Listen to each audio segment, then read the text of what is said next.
How's it going? I just recently finished up a playthrough of American McGee's Alice, Madness Returns, developed by the now defunct Spicy Horse.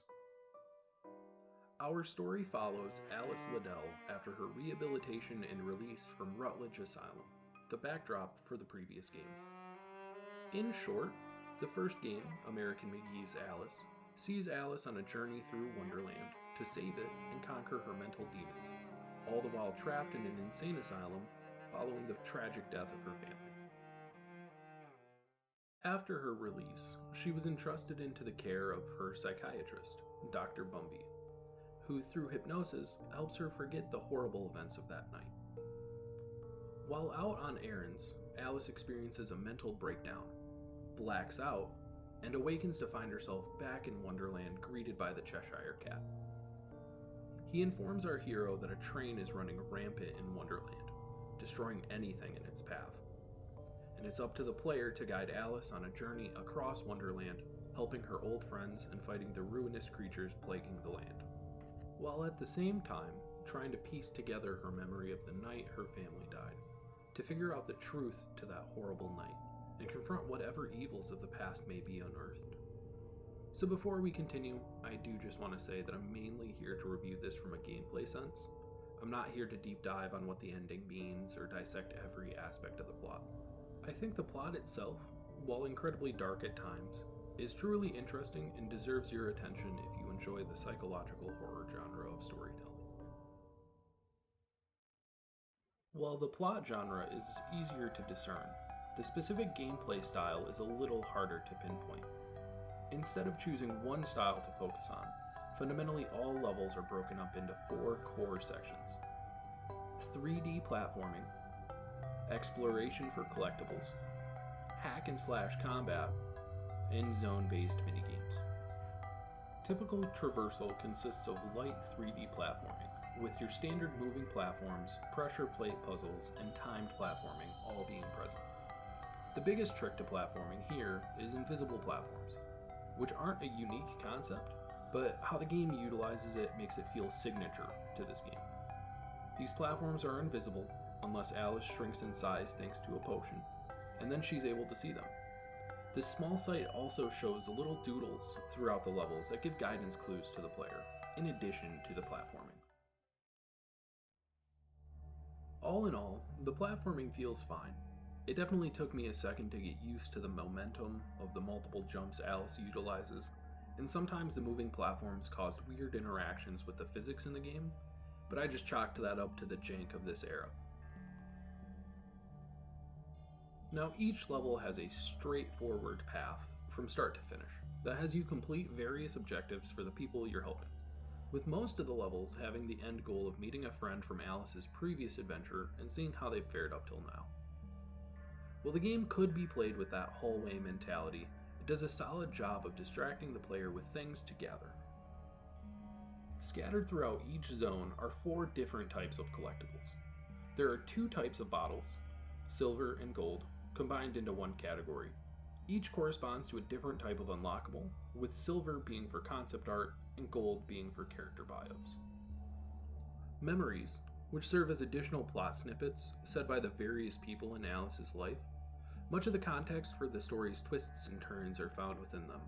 Some of them are found organically through basic level progression, while others are hidden off the main path.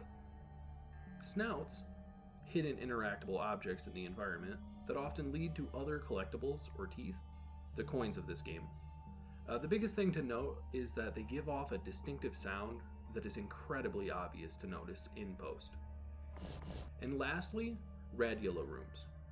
These offer optional side events, ranging from small riddles to combat puzzles, or additional levels of the stage's special minigame, each one rewarding the player with a piece of heart, Zelda style. Similar to the doodles, the collectibles can serve less like a distraction and more like a guidance tool, often inviting the player to explore the stages more. And pair that with the short, sometimes mysterious nature of the memories, the player is really pushed to search out every memory of the past they can. Beyond platforming and finding all the things, you'll be spending most of your time hacking away at enemies. Equipped with a large chef knife, a pepper grinder crank gun, an umbrella for blocking and parrying, a horsehead hammer, and a teapot charged cannon. Alice fights off hordes of enemies with about 20 unique designs in a simple and easy to grasp combat style, typically mashing the attack button of your choice and dodging attacks when prompted. But that's pretty much it. Most of the combat past the first level does not change the initial formula. While you do get different weapons as the story goes on, much of combat boils down to mashing attack, dodge their attack, and then punish with more attacks. Or just abuse their attack range and outrange them with your infinite ammo gun. Sure, different enemies require different strategies, but the enemies in the last level feel no different to defeat than those in the first level. Now I know I make it sound bad. Honestly, the combat feels fine. Attacks feel weighty and satisfying, they just lack depth in the long run. I mentioned teeth earlier and how it acts as coins. The main use for them is just to upgrade weapons. It's pretty straightforward. The more upgraded, the more damage and uses the weapon has. This system feels fine, as I naturally upgraded everything to max without any real grinding at all. But there's nothing beyond that. Once maxed, you're just a ruthless tooth fairy at that point. As Alice travels through Wonderland, the traditional gameplay will be replaced with something that is completely different from what the player is used to. This could range from slides that really reminded me of SpongeBob Battle for Bikini Bottom, to sliding block puzzles, or even Guitar Hero minigames. A couple of the more memorable sections were the shoot 'em up section, where you pilot a boat shooting down skeletal fish and crabs, and the monkey ball section, where you play a marble-like minigame with a doll head. Most of these are required to be played at least once, but can be played again in the radula rooms, which are optional. Similar to most of the other gameplay systems, they weren't awful, but they did feel hollow, lacking any real depth other than just to add variety to the otherwise fine pacing of the game. Now, I truly believe that aside from the story itself, the world of Wonderland is one of the strongest things in this game.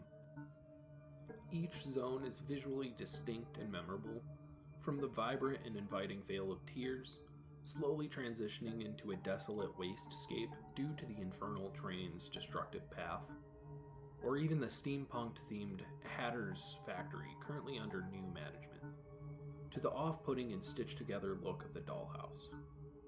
The level themes also seep into the enemy design, only really having a couple reused enemy types, and even then, the design is changed to match the intended aesthetic of the zones they call home.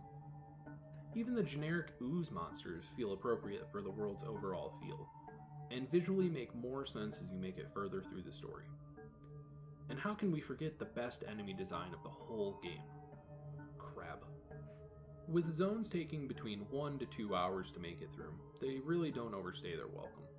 And with the many collectibles pushing the player towards exploring every inch of the level, and the intriguing nature of how the story is told to the player, I enjoyed much of my time exploring Wonderland, but couldn't help feel like something was missing.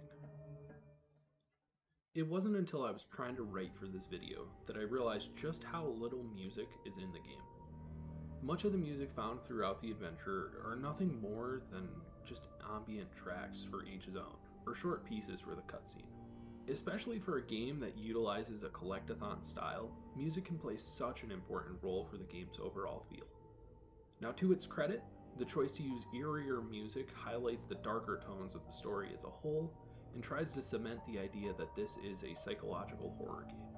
During much of the playthrough, I felt like the music was either missing or felt like the same sound from a previous level, and it lessened the overall enjoyment I had with the game, despite thoroughly enjoying the world designs and overall world building. At the end of the day, I enjoyed the plot and would recommend it to anyone who enjoys darker storytelling, but that is ultimately the only reason I would recommend it.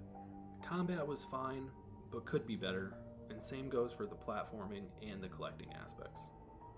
Overall, I think it's an easy C, needing a bit of polish to truly be a masterpiece, but an enjoyable experience despite its shortcomings. Honestly, I feel like I might need something a little lighter in theming after this one, I'm thinking something a little more recent than what I've reviewed so far. Up next, Indivisible. Anyways, thanks for listening.